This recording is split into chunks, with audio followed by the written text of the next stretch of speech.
30 years ago today, right at this hour, our 5 p.m. newscast aired a live interview with a man we call Dennis. And we'll tell you right up front that it's going to be hard to swallow at first. The allegations made by Dennis in that 5-minute segment caught the attention of the entire world. Well, there's several, actually 9 flying saucers, flying discs, that are out there of extraterrestrial origin. The public came to know about a top secret place known as Area 51. I am telling the truth. I've tried to prove that. What's going on up there could be the most important event in history. This is the story of Bob Lazar, a man who said he was involved in a secret US government cover-up reverse engineering alien spacecraft at the now notorious Area 51. When I first got to look inside the craft, all I can say, it's an ominous feeling. Either Bob Lazar is a sociopath who's harnessed people's curiosity into aliens, well, to mess with them, or a courageous whistleblower whose life has been destroyed by trying to reveal the truth. Which one is he? I believe if I was given the opportunity again to go back in time and redo it, I think I pretty much would have just shut up and gone along with the program. Well, it's for you to decide. Welcome to the James Linker Experience, a brand new channel looking into the weird and wonderful stories of our time, told through the blurry eyes of the most inadequate YouTuber ever. I'd like to thank those of you who've subscribed from my other channel, Shredded Sports Science. I appreciate it so much. First episode, it had to be f***ing aliens. If we think about the universe and the millions of potentially habitable planets, it makes sense that there could be life out there. But for strong, specific claims made, I need strong evidence before I can believe them. Lazar's appearance in 2019 on the Rogan podcast is one of the most listened to episodes of all time. But what is it that still captivates people today about the Bob Lazar story? Bob Lazar is a convicted pimp. Well, it beats another coffee shop. We'll get to that later. You didn't think I was going to leave that out, did you? And I need to preface the story with the word Lazar claims, because whilst his story over the last 30 plus years has many consistencies to it, it also has many inconsistencies, aka what we call in Latin, his story is a mind f***. The only thing I feel really confident telling you is that Robert Scott Lazar was born in Florida in 1959. You subscribe to the right channel. And his educational background is hard to nail down, but as Lazar states, he has a Master's of Science degree in Physics in 1982 from MIT, you know, the place where they build Terminators. Sorry, that was Boston Dynamics. I just wanted to show you John Connor's worst nightmare. And then in 1985, a further Masters of Science degree in Electronic Tech. He wrote his thesis on magnetohydrodynamics. What is that, you may ask? How the hell am I meant to know? I mean, do I look like a physicist? Well, probably. And it's hard to argue that Bob doesn't have a scientific mind. In 1982, he did, after all, put a jet engine on a car, as you do. Why? There's no real reason except for going fast, said Bob Lazar. And so this was in 1982, when, as the newspaper article states, Lazar was working at Los Alamos National Labs. Before that, I had worked at Los Alamos Right. National Labs in New Mexico. And you were involved in what kind of work? Nuclear weapon development, physics. I mean, they do everything there. And this story gave Lazar an element of fame, no pun intended. This certainly was a man experimenting with highly technical scientific concepts. And here is where the story starts to take on a life of its own. The day the article was released, Lazar bumped into a man at Los Alamos Labs. That man turned out to be acclaimed physicist Ed Teller, known as the father of the hydrogen bomb. Years later, when Bob was looking for employment, he sent his CV to many people, including Teller. Anyway, he remembered me and gave me a reference, somebody to contact at EG&G. And that's pretty much how it started. He was informed the position involved advanced propulsion and that he should be prepared to work in a remote location on an irregular schedule. Fast forward to 1989, the year I still had hair because I was a kid, and Honda rocket legend Lazar, under the pseudonym Dennis, would once again shoot to prominence, but this time for a very different reason. They're basically being dismantled. Some are, well, in various stages of completion, built from other parts, and they're being test flown and basically just analyzed. Appearing on the Las Vegas TV channel KLAS, Dennis was making the incredible claim that he was recruited to work on reverse engineering UFOs at Area 51. These photos, never before shown in public, are about as close as anyone will ever come to seeing what the place looks like again. Despite numerous inquiries and feelers, Dennis has remained anonymous until now. His real name is Robert Lazar. Well, S4, part of the Area 51 compound. Well, you know, we want to be accurate. Okay. Area S4. S4. Okay. It's about 15 miles south of Area 51. Supporters will argue, how could he have known that unless he worked there? How would you describe it? I guess within the Area 51 compound, you can call that a subset of Area 51. And so the news story was broken by Las Vegas journalist George Knapp, who is now one of the most visible journalists investigating UFOs. And together with documentary maker Jeremy Corbell, Knapp has been involved in releasing UAP clips such as this. We have 31 knots sustained wind, topside, gust of 40, And so in addition to the 2017 expose on a Pentagon UFO program with 3 video files released, subsequent 2021 Pentagon report on UAPs, which concluded that out of 144 cases, they could not explain 143 of them, and 2022 US congressional hearings and Brazilian government hearings on the topic, the public interest in UFOs is perhaps greater than it's ever been. I didn't really get to see a whole lot. The first day was essentially just paperwork. That's when I flew into Area 51 proper. And I left McCarran Airport and flew what they call the Janet flights. Just, a passenger plane from Las Vegas to Area 51. And it was really just going through a mountain of paperwork that day. From security clearances to... it was like 2 or 3 hours of just solid paperwork. And so Bob was given documentation which explained he was to try and back engineer exotic materials. He read the brief overview of the project, thought it was peculiar, but didn't think any more of it than that. He even pondered whether it was a test or some type of theoretical project. He never thought for a second that he would be working on the real thing. And then on one life-changing day, Bob wasn't taken to the normal entrance. He was driven round to the side of the mountain where there were hangar doors open. Bob in his excitement even touches the object and is quickly reprimanded. As we went by it, I just kind of stuck my hands on it just to run it alongside the thing. And so it's a weird sight for him, but not extraterrestrial at this point. This is just a scientist who is beyond excited. A pig in muck, if you will. And so Lazar subsequently works on parts of this UFO with his lab partner Barry. I imagine it like a Breaking Bad scenario. And then, as Lazar states, and it was in the demonstration of the reactor working where it caught my attention to where this is technology that doesn't even exist. The realization hits him when working on this reactor that this was not human technology. There's no wiring that connects any of the subcomponents together whatsoever. They just have to be in the immediate vicinity. The stuff is borderline magic. Supporters of Lazar will argue, well, how can he create these scientific concepts if he's just making this up out of thin air? Either he really worked on it, or he's the greatest sci-fi writer of all time. That's for another video. There is no way we could have created those systems. There's no way we could have made the discs, the power supplies, anything to go with them. The reactor that powered the craft was producing its own gravitational field. This was an impossibility to known science. The power source is an antimatter reactor. They run gravity amplifiers. There's actually 2 parts to the drive mechanism. You can think of it as creating a force field around the craft. They use gravity as a wave, using waveguides, almost like microwaves. In essence, Lazar was playing God with the amount of power in his hands. And I know the question you're screaming at me right now, why does your head look like the dark side of the moon? No, where did it come from? Well, according to what Bob was told, there was some paperwork that indicated that this was from the Zeta Reticuli star system. Now, ZR3, the 3rd planet in that star system. Disney's probably bought the rights to it already, another franchise to destroy. He was also under the impression that at least one craft had been recovered from some type of archaeological dig. Yep, there were 9 of them. The hangars are all connected together, and there are large bay doors between each one. And there were 9 total that I saw, each one being different. Like they had the assortment pack. Lazar states they all look completely different, from a jello mold to a disc sitting on its side. Again, very specific details within his story. And then, as Lazar states, on occasion, Bob managed to go inside a craft. He describes the vessel being around 52 feet in diameter, a monotone dark pewter color, no right angles, being cold to the touch, no control panel, just a very minimalistic setup of a reactor in the center, 3 seats, and some subcomponents. He estimates that it was designed for people around half his height, around 3 foot tall. Directly underneath him, there's 3 levels in the craft. The main level is what we're talking about. Directly under that, those are the gravity amplifiers, the big rectangular objects. Underneath them are the gravity emitters that look like, for lack of a better word, a trash can hanging on a pipe. 3 of those. And then the top layer, this is just my personal belief, I think that has to do with a navigation or their version of a computer.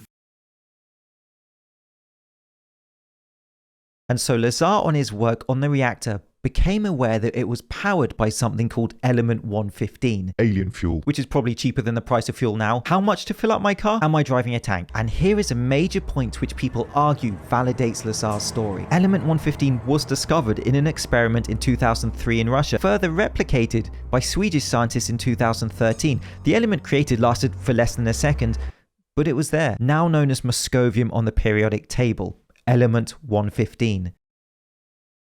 People will argue, how could Lazar have known this in the 1980s, decades before its official discovery? The difference is the fuel Lazar worked on was stable, and the element 115 synthesized decades later was unstable in decay. Basically, aliens figured out a way to harness this element to fuel their spacecraft, are the cliff notes. And Lazar claims he even smuggled some out of S4 to conduct his own private experiments. He did a Snowden. Please say he filmed it. He filmed it. So where is the tape of Bob Lazar performing these incredible experiments on this alien fuel? Well, he taped over it with an episode of Baywatch. It's not the official story, but same difference. It's all gone, apart from this small excerpt that was found in some home video footage. It was called a cloud chamber test. So he had this stuff that was in his lead shield round disc. And he had it for a while. It was in an office. Was it because it's radioactive? I think it's stable. I don't think it's radioactive, but that's how it was shipped to him. I'm like, you guys have footage of this? Because Bob never filmed this to put out to the public. It was to show his friends, like taking them to the test site, show them the saucers. It was so his friends didn't think he was crazy. It is this type of evidence that is just enough to whet your appetite, but not enough to draw clear conclusions from. Skeptics would say, a classic hoax. And also for balance, there is critique into the concept that moscovium is the element 115 that Lazar discussed. Let me know what you think about the tape. As Lazar states, S4 weren't just studying the craft in the lab, they were also flying them. Bob witnessed these test flights, the saucer quietly lifting off the ground, hovering silently, moving all over the place, and then landing. If you stood under the craft and looked up, you couldn't see it. The light bent around it. The entire vehicle was an impossibility. And be aware that this was at a time when the land around Area 51 is not as restricted as it is today, and at a time where camera phones and TikTok were not a thing, or better times as I call them. And so Bob's work at S4 lasted roughly 6 months, and as if the story couldn't get any weirder, as part of his work contract he agreed to having his phones tapped, and that he wouldn't discuss his work with anyone, not even his wife. It became apparent through the surveillance that Bob's wife was having an affair, and he knew nothing about it. And so because a stable home life was a requirement for this position, Bob was told not to come into work. He also started noticing people following him in his daily routine. Thinking he was being kicked out of the program and not knowing why he was being railroaded, he revealed all to his friends. He explained to them the reality of the work that he was doing, and more than that, he promised to show them proof. He took his friends out into the desert on a Wednesday night with a clear view of a flight test, and so the video you're now seeing is that very flight. The quality is low. This is in the 1980s though, filmed at night, but this is what Bob states is further proof of his claims.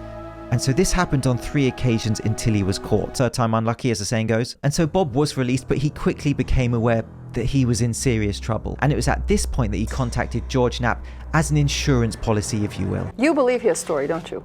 Yeah, I do. Yeah, I've got to know him pretty well over the last couple of months, and I believe he's telling the truth. And that's where the Dennis story hits the public sphere. Boom, 5 o'clock news was on, and then I got a call after that, and they said, it was from Dennis. He said, do you have any idea what we're going to do to you now?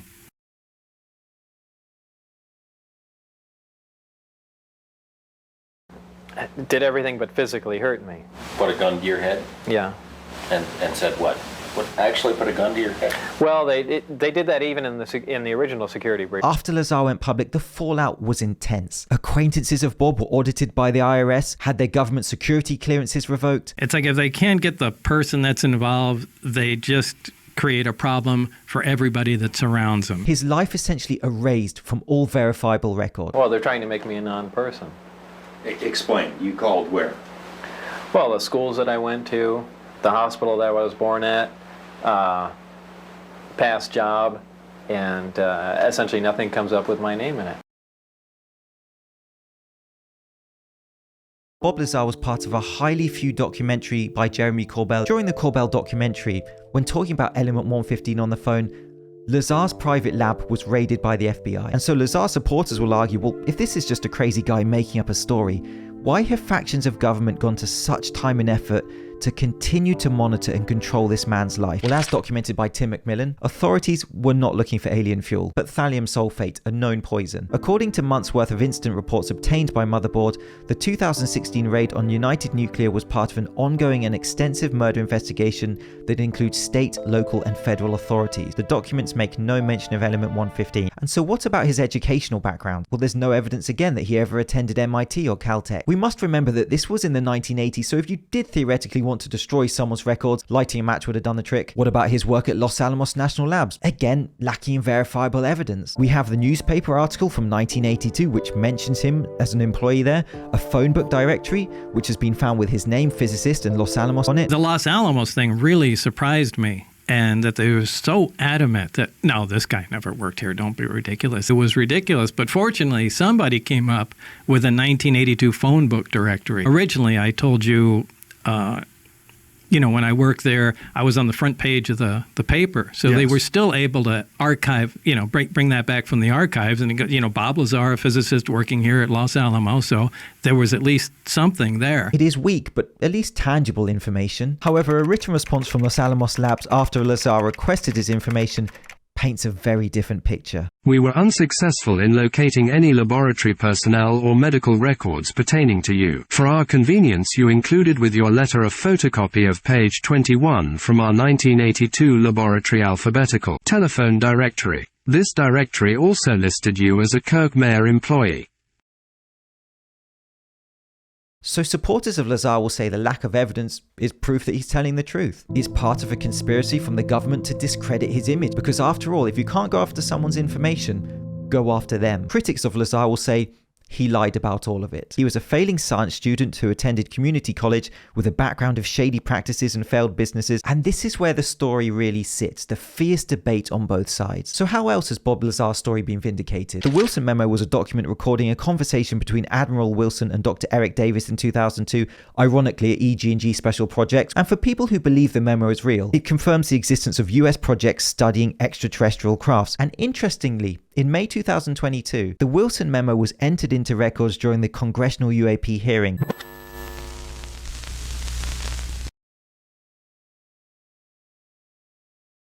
It's a small plate with some pins on it that you could put between your fingers. There's a bright light above it. So here's the smoking gun. When Bob was working at S4, he said you had to place your hand on a scanner with pins that would measure the bones in your hand to allow you to enter. A claim which brought Lazar ridicule for decades. And people said that was horseshit. Wild. He talked about this in the 1980s. People said it was horseshit.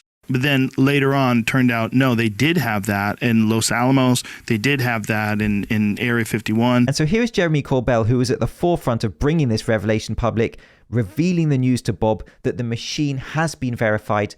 And here's the photo. But I tried to explain this to people so many times, and they either didn't believe me or say, yeah, I'm sure there is. And so the hand scanner is seen as strong proof of Lazar's truthfulness. And there it is. It is, though, eerily similar to the hand scanner used in the 1977 film Close Encounters of the Third Kind. Judge for yourselves. Not just very advanced, but it was not well known at all. Like, very few people did. And this guy who was creator of this documentary, it was very difficult for them to get photos of this hand scanner. Man, I looked for that kind of thing all over the internet, never found anything. This is what Corbell showed Lazar as the machine. And here are the images from the movie. And so in the movie, the machines were based off the Identimat 2000, which was a machine that was public knowledge from 1971, 18 years before Bob Lazar's claims. I can't believe you found a picture of this. This doesn't look good for him. But this hand scanner did exist and existed exactly as this guy described it. But that still doesn't remove the possibility these machines may have been used to S4. I just find it disingenuous that it's not mentioned that it was in a movie or that it was in mainstream use 18 years before. And when I see stories like this, I feel there's a real lack of balance when people communicate them. Bob Lazar's security badge has also turned up. However, Amy Collins has written an in-depth article here explaining with clear reference points how this badge may have been fabricated and all the inaccuracies and impossibilities that the design and information on the badge show. And so detractors will not just point to a lack of verifiable evidence, but also his character, a shady businessman and convicted pimp. In 1990, he was arrested for his involvement in a Nevada brothel. In 2007, his private lab was fined thousands of dollars and he received 3 years probation for the sale of materials that could make fireworks. And so during the roughly 6 months Bob worked at S4, he says he made very little progress in understanding how the craft worked. He believes he was one in a long line of people brought in to try and understand it. Bob is now the president of his own company in Lab United Nuclear. He has a social media presence where he frequently posts about UFO technology. He does sell sketches. He has released his autobiography. And this story has so many moving parts that it would be impossible for me to cover them all. So please comment below with anything you think is important to add. Your head looks like a Satsuma.